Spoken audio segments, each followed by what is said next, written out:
In a quiet town nestled between gentle hills and winding rivers, lived a woman named Ayesha. At 38, Ayesha had built a life most would admire: a successful career in corporate finance, a beautiful apartment, and the respect of everyone around her. But beneath her poised exterior was a heart weighed down by exhaustion, loneliness, and a nagging sense that she was living someone else's dream. Each morning felt like a performance. Her life, so perfectly curated, had become a silent cage. One rainy evening, after another long day filled with deadlines and boardroom meetings, Ayesha stood by her apartment window, watching the raindrops race down the glass. In the reflection, she didn't recognize the tired woman staring back at her. Something inside her broke softly, quietly, but decisively.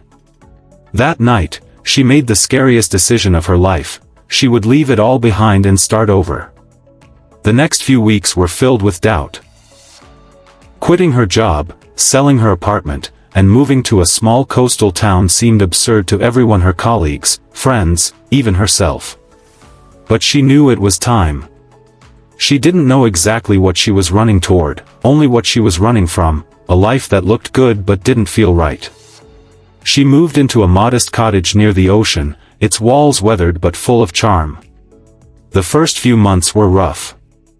Her savings were tight, and every mistake made her question her decision. She felt like a beginner again, figuring out how to live slowly, how to make new friends, how to breathe without pressure. One morning, while walking along the beach collecting seashells, she met an elderly man painting the ocean on a worn canvas. His name was Hassan, and over time, he became both mentor and friend. He told her stories of his own restarts: how he had been a lawyer before becoming a painter at 60, how losing everything had led him to the most fulfilling chapter of his life. Inspired by Hassan and the peaceful rhythm of coastal life, Ayesha began writing. She filled pages with thoughts, poetry, memories, and dreams. Eventually, her words became essays, and her essays became a book. It wasn't perfect, but it was real. Her book, The Quiet Courage to Begin Again, touched thousands who were secretly longing for permission to start over too. Ayesha's story reminds us that beginnings often disguise themselves as endings. That the moment you think everything is falling apart may actually be the moment life is falling into place. She didn't find clarity all at once. She found it in pieces through morning walks, late-night doubts, kind strangers, and the courage to trust the unknown. Starting over doesn't mean failure. It means growth. It means you were brave enough to choose a different path when the old one no longer served your soul.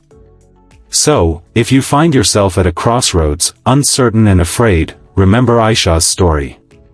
Believe in the power of starting over. It may just lead you to the life you were always meant to live.